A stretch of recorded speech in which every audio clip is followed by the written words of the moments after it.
Hello friends, today we are discussing about the anti-epileptic drugs lecture 1. So first of all, learning objective. At the end of the lecture, students should know definition of epilepsy, seizure and convulsion, which are the different types of the epilepsy, classification of anti-epileptic drugs, mechanism of action of anti-epileptic drugs, and last, individual anti-epileptic drugs. In the second lecture, we discuss the remaining anti-epileptic drugs and treatment therapy of different type of the epilepsy. So first of all, epilepsy. So epilepsy is a neurological or CNS disorder in which brain activity become abnormal. Generally, we are using three terms. One is seizure, second one is convulsions, and third one is epilepsy. So, what is seizure? Seizure is a episode of brain dysfunction due to abnormal discharge of cerebral neurons. Then second one is convulsion, that is involuntary, violent and spasmodic prolonged contraction of skeletal muscle. What is epilepsy? That is disorder of brain function characterized by episode of seizure. These are a group of disorder of CNS characterized by paroxysmal cerebral dysarrhythmia manifesting as a brief episode of loss of disturbance of consciousness with or without characteristic body movement, convulsion, or sensory or psychiatric phenomenon are seen. So that is the definition of the seizure, convulsion, and the epilepsy. Now, what is the pathophysiology? So this is the neurological disorder in which brain activity abnormal. So normally what happens? There is a balance between the EPSP, excitatory postsynaptic potential, and IPSP, which is the inhibitory postsynaptic potential. So normalize in electrical activity in the brain. So how the EPSP develop? When there is a sodium influx in the neuron, then EPSP develop, which release the excitatory neurotransmitter like glutamate and aspartate. So this is the EPSP, where there is a sodium influx and release the glutamate and aspartate, which excited the neurons.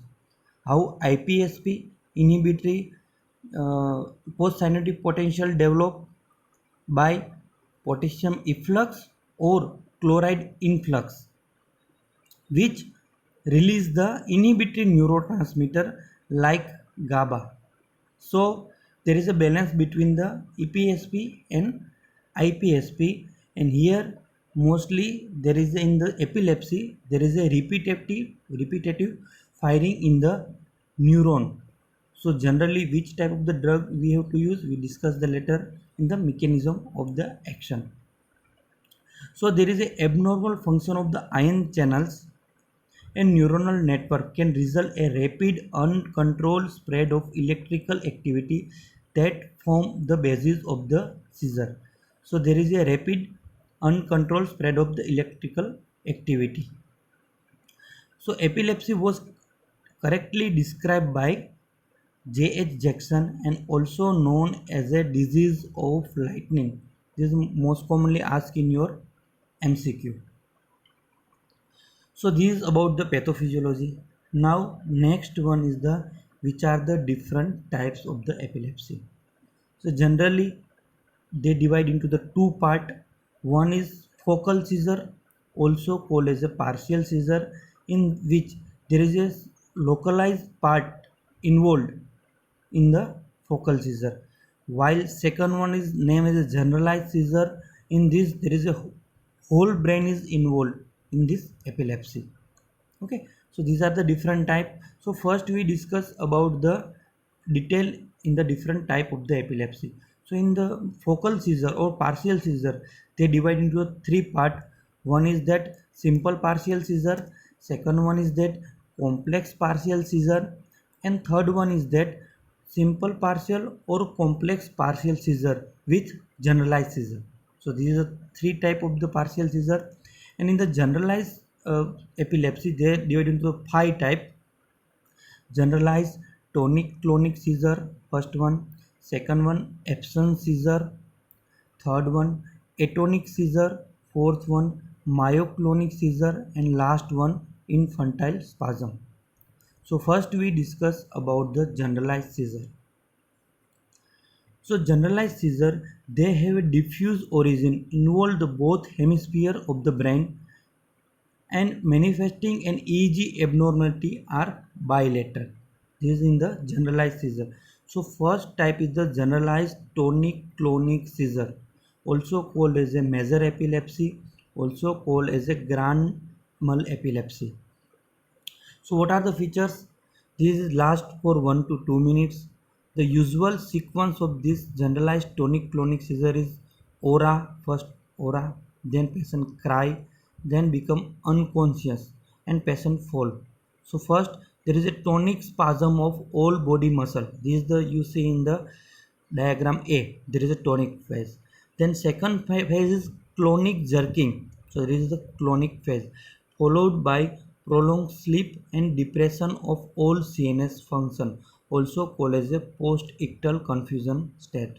So there is a because of this, the first is the tonic phase, second one is the clonic phase, and patient then lastly patient become the sleep or depress the all CNS function. So this is called as a generalized tonic-clonic seizure. This is the first type. Then second type, that is the absence seizure, also called as a petit mal epilepsy or minor epilepsy, mostly prevalent in the children 4 to 12 years of the age. This is the last for 30 seconds or less. No, what are the sign in the absence seizure? No or only momentary loss of the consciousness. Patient does not fall. Patient apparently freeze and stare at the one direction. No any muscular component or minimal bilateral jerking or blinking of the eye. How we diagnose the absence seizure or petit mal epilepsy? There is a peculiar EEG, electroencephalogram. So the characteristic 3 cycle per second spike and wave pattern. You can by EEG you can diagnose by this 3 cycle per second spike and wave pattern. So this is the absence seizure. Third one. So third one is the atonic seizure or akinetic epilepsy. There is a brief loss of the consciousness with relaxation of the all muscle due to excessive inhibitory discharge. In this, patient may fall. Fourth one, myoclonic seizure. There is a shock-like momentary contraction of muscle of a limb or a whole body. Myoclonic jerking may be accompany any type of the generalized or partial seizure. So myoclonic seizure associate with the generalized or partial seizure sometimes. And last one is the infantile spasm. This is generally seen in the infants. Probably this is not a type of the epilepsy. In this there is intermittent muscle spasm and progressive mental deterioration seen in the infantile spasm. Next, partial seizure. So they have a unilateral localized origin in the brain but may spread to small or large area or whole brain, but generally they have a localized part. So this is called as a partial seizure. Focal origin may be even clinically or may be detected in the EEG. Okay, so in this they divide into three part. One is that simple partial seizure, complex partial seizure, and third one is simple partial or complex partial seizure. This is first one, simple partial seizure. This is sudden onset of unilateral clonic jerking of a group of muscle or a limb lasting to 30 to 90 seconds or with the visual or auditory hallucination. The patient remain conscious and aware of attack. Depending on the area of the cortex involved, patient seen the sign in the simple partial seizure. Okay. Then second one is the complex partial seizure, also called as a temporal lobe epilepsy or psychomotor. The attack of bizarre and confused behavior, dreamlike state, and purposeless movement, or even walking unaware, emotional changes lasting 1 to 2 minutes, along with the impairment of the consciousness. This is important. In the simple partial seizure, patient remain conscious, while in the complex partial seizure, patient become unconscious. Okay, in this, patient has no recollection of the attack. Patient does not know the patient is attack or not, and aura often seen. The seizure focus is located in the temporal lobe. Because of the mostly involved temporal lobe, the complex partial seizure also called as a temporal lobe epilepsy. And last one is the simple partial or complex partial seizure secondary generalized, which means simple partial or complex partial seizure associated with the generalized tonic clonic seizure. The partial seizure occur first and evolves into the generalized tonic-clonic seizure with loss of the consciousness. So this is the second type, partial seizure. Now we discuss about the causes of the epilepsy. So you see in the diagram, unknown in many cases. So most common cause of the epilepsy is idiopathic. We does not know the cause. So this is the most common cause of the epilepsy. Then other causes, there is any neurological infection, any head injury, any genetic cause also. Then brain tumor, defect in the brain development, and brain damage from the prenatal or perinatal cause. So these are the causes of the epilepsy. Then now we discuss about the experimental model. So why this required the experimental model? So in the clinical trial, before testing in the human being, we required the test into the any animals. So this experimental model which produce the epilepsy in the animal, so we can do the clinical trial on the anti-epileptic drug into the animal. So these are the different technique to produce the epilepsy in the animal. So first one is that maximum electroshock seizure. So what they are doing, they give the brief high intensity shock is applied to the head of the rodent, just as a ECT, electroconvulsive therapy, produce a tonic flexion, tonic extension, and clonic convulsion. The tonic phase is selectively abolished by drug effective in generalized tonic-clonic seizure and the complex partial seizure. Activity in this model represents the action on spread of seizure discharge. So we can use the anti-epileptic drug which are useful in the generalized tonic-clonic seizure and complex partial seizure by this maximum electroshock seizure experimental model. So we produce this epilepsy in the rodent. Second one is that the pentylene tetrazole clonic seizure. So in this, how they produce the epilepsy?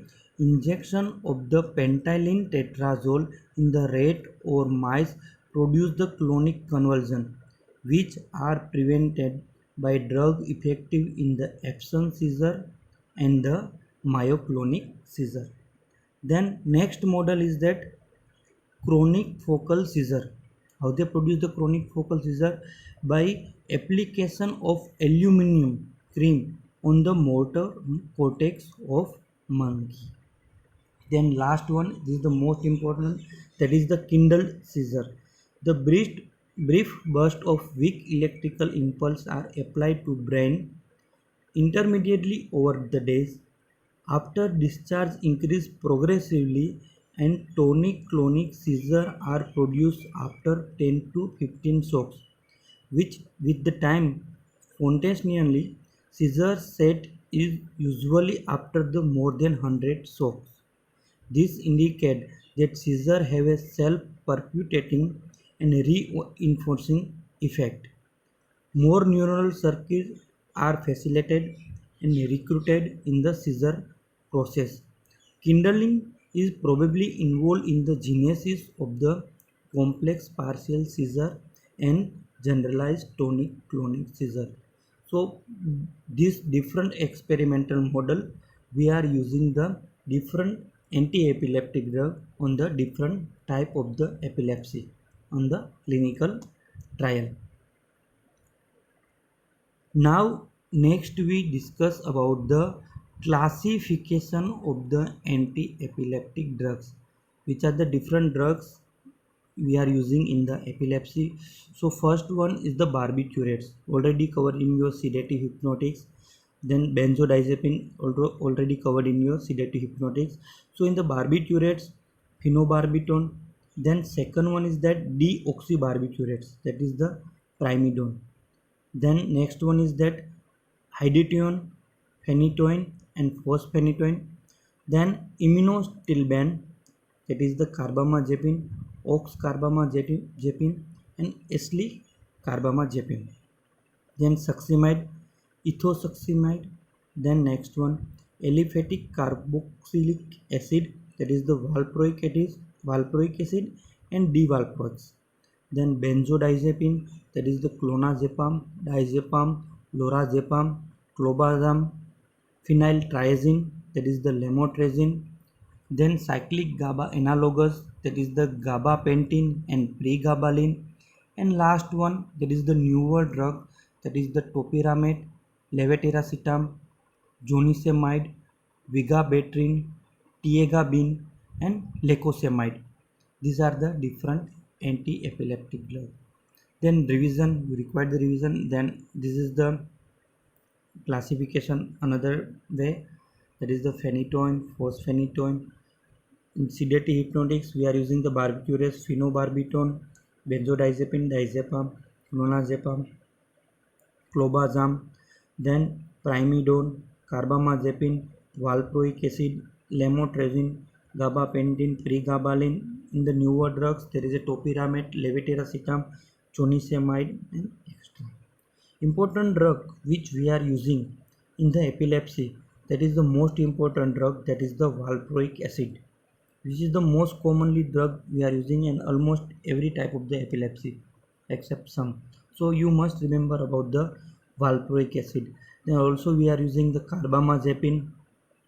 Then next we are using the newer anti-epileptic drug, and sometimes we are using the phenytoin and the phenobarbital. So this is about the classification. Now, mechanism of the anti-epileptic drug. In the pathophysiology, we already see there is a if balance between the EPSP and the IPSP in the normal brain. But when epilepsy develops, there is an imbalance between the EPSP, excitatory postsynaptic potential, and inhibitory postsynaptic potential. How the EPSP develop, we already see there is a sodium influx and which release the glutamate and aspartate. How IPSP develop inhibitory postsynaptic potential by potassium influx or chloride influx and which release the GABA or glycine. So generally in the epilepsy, in the major type of the epilepsy, there is a repetitive firing in the neuron. So generally there is a higher EPSP and lower IPSP. So we require this type of the drug which produce the less EPSP and the high IPSP. Excitatory postsynaptic potential become the less and inhibitory postsynaptic potential the high. So how we can do that? First one you see in the diagram. So prolongation of the sodium channel inactivation. So in this you can decrease the EPSP by blocking the sodium channel. Second one is that you can decrease the release of the glutamate or aspartate.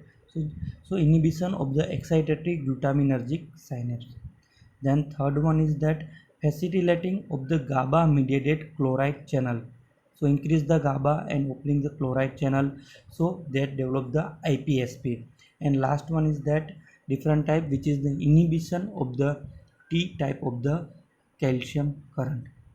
So these are the four major mechanism of the epilepsy.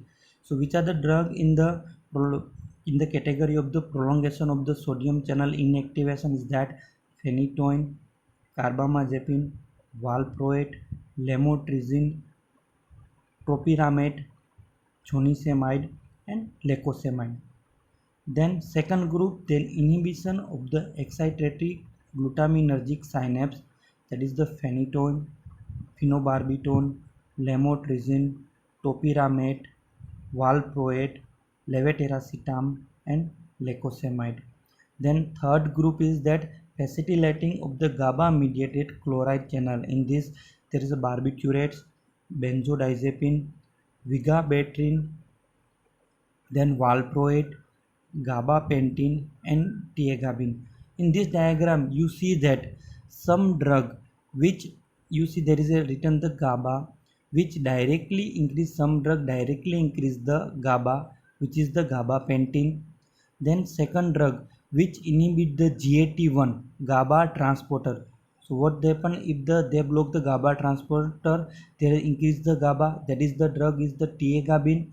And third one is that GABA T blockers, means they inhibit the metabolism of the GABA from the GABA to SSA.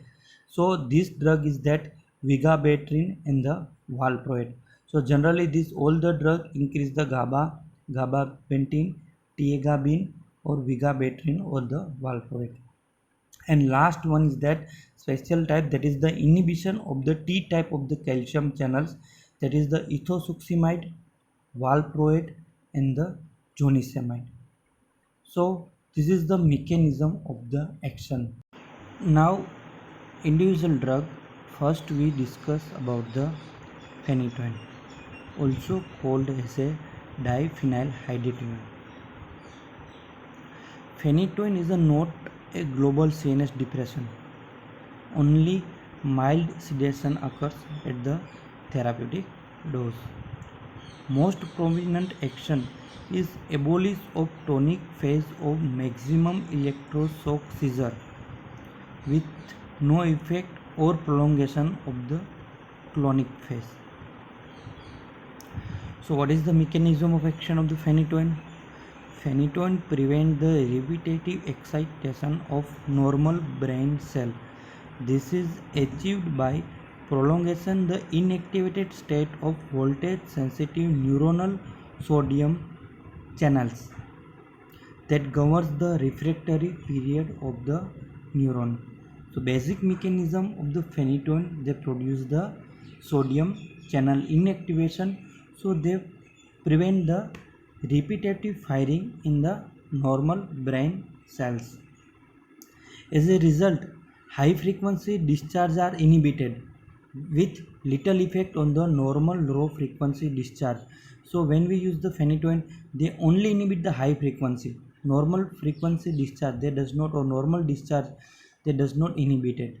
So this effect is noted in the therapeutic concentration of the phenytoin. So that is helpful in the epilepsy, and it also depress the presynaptic release of the glutamate excitatory transmitter, facilitate GABA inhibitory transmitter release and reduce the calcium influx. However, these actions are required the higher concentration, and also intracellular accumulation of the sodium that occurs during the repetitive firing is also prevented when we use the phenytoin. So therapeutic concentration of the phenytoin have no effect on the resting membrane potential. So normal synaptic transmission is not impaired. That is important. Then phenytoin, in contrast to other drug, if we compare to the phenobarbital and valproate, does not interfere with the kindling. This ability to selectively suppress the high frequency firing confirm efficacy in the trigeminal neuralgia and cardiac arrhythmia as well. So in the CVS we already see this phenytoin that can be also useful in the cardiac arrhythmia by inactivation of the sodium channels. So this is phenytoin. Now next is the adverse effect of the phenytoin. So after prolonged use of the phenytoin, there is a some side effect at the therapeutic plasma concentration. So first one is that gum hypertrophy, and this is most commonly around the 20% and most commonly in the younger patients. Why this happen hypertrophy? Because there is a overgrowth of gingival collagen fiber. How we can minimize this gum hypertrophy? By maintaining the oral hygiene. So that is, then hirsutism, coarsening of the facial features, acne, this is in, then hypersensitivity reaction like rashes, lymphadenopathy, neutropenia, DLE. This is the rare, but when this type of the hypersensitivity reaction seen, you require the discontinuation of the therapy. The next important side effect, that is megaloblastic anemia and osteomalacia. Why this sin? When we use the long term this phenytoin, which interfere the folate metabolism or folate absorption. So they produce the megaloblastic anemia and also inhibit the absorption of the vitamin D. So they produce the osteomalacia. When we use in the pregnancy, this produce the fetal hydration syndrome. This is most commonly asked in your MCQ. What is fetal hydration syndrome? There is hypoplastic phalanx, cleft palate, hair clip, microcephaly. Why this produce? Because the phenytoin produce the one metabolite. This is the RNA oxide metabolite. This produce the fetal hydration syndrome in the pregnancy. So this is the side effect at the therapeutic plasma concentration. Now toxic dose, when we use the toxic due to 10 times higher plasma concentration of the phenytoin. Why this can be developed? Because this is phenytoin is a zero order kinetic. Okay, so they convert into the first order to the zero order, then produce the toxicity concentration, and they produce the toxic side effects. So first one is that cerebellar and vestibular manifestation. In this, patient can develop the ataxia, vertigo, diplopia and nystagmus. Then drowsiness, behavior alternation, mental confusion, hallucination, disorientation and rigidity are also seen. Sometimes epigastric pain, nausea and vomiting. Next one is important. When we use the intravenous injection is phenytoin, they produce the vascular injury, initially damage and thrombosis of the vein, then intimal damage, then edema and discoloration of the injected limb, then tissue necrosis when if the solution is extravasous. So these side effects are seen with the phenytoin. Why this is important? When we discuss in the phosphenytoin. Then another one is that fall in the BP and cardiac arrhythmia when you use the intravenous injection of the phenytoin. So when we given the intravenous phenytoin, you require the ECG monitoring because cardiac arrhythmia can develop. Then next one is that interaction. Already we in the general pharmacology, phenytoin is a microsomal enzyme inducer and inhibitor. So microsomal enzyme inducer, they induce the CYP2C8 and 9, CYP3, 4, 5 and inhibit the CYP2C9 and 19. So one in interaction with the phenobarbital, which competitively inhibit the phenytoin metabolism.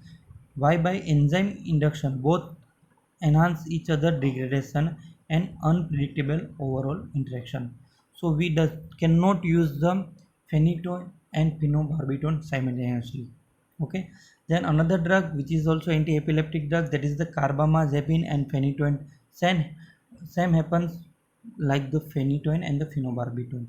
Then valproate displaces the protein bound phenytoin and decreases metabolism. Okay, so what happens when there is a protein bound is decreased, then unbound protein is increased. So there is a toxic side effect of the phenytoin can be seen when we use the phenytoin with the valproate. Then another drug like chloramphenicol, isoniazid, cimetidine, warfarin inhibit the phenytoin metabolism, and because inhibit the phenytoin metabolism, they can produce the toxicity.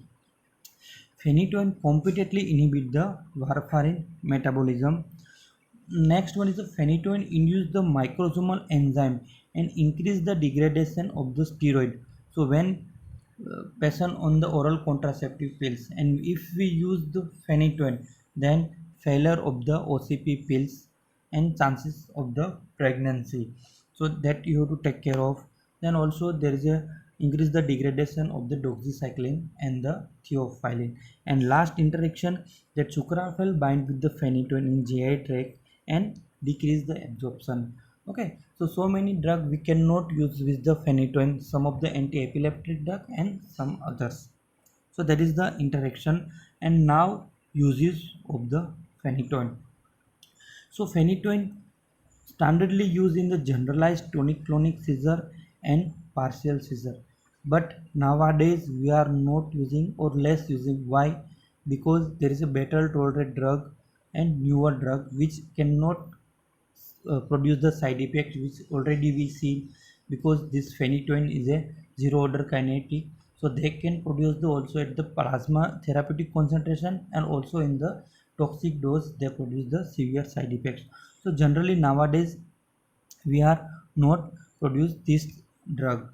Then these drugs are also used in the status epilepticus. These are phenytoin sodium is intravenously used only when phosphenytoin is not available. Why phosphenytoin we discuss later. And also sometimes that used in the trigeminal neuralgia, that is the second line drug. First we are using from the anti-epileptic, that is the carbamazepine in the trigeminal neuralgia. So this is about the phosphenytoin. Now last one, that is the fosphenytoin. So how they different from the phenytoin, why this drug comes into the market? This is the water soluble product of the phenytoin has been introduced to overcome the difficulty of the intravenous administration of the phenytoin, which is replaced for use of the status epilepticus. In the status epilepticus we have to use the intravenous phenytoin. So some drawback of the phenytoin, so this phosphenytoin comes into the market when what the phosphenytoin in the body is rapidly convert into the phenytoin, and doses are expressed as phenytoin equivalent. On the intravenous injection, less damaging the intima, only minor vascular complications are produced, and it can be injected at the faster rate, 150 gram milligram per minute. But like phenytoin, it requires the ECG monitoring. So how the phenytoin phosphenytoin difference? When vascular damage by the phenytoin, that does not damage by the phosphenytoin. But remember that in this also this phosphenytoin can produce the cardiac arrhythmia, so ECG monitoring is required.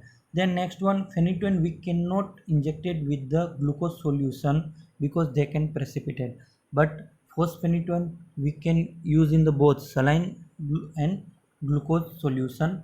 So this is the advantage of the phosphenytoin. This is the important in your 2 mark question, what is the difference between the phenytoin and phosphenytoin. So this is about the individual drug of the phenytoin and phosphenytoin. Remaining individual drug we discuss in the anti-epileptic lecture 2. Thank you all of you. Thank you. Take care, stay home and stay safe. Hope you like this lecture. Thank you all of you.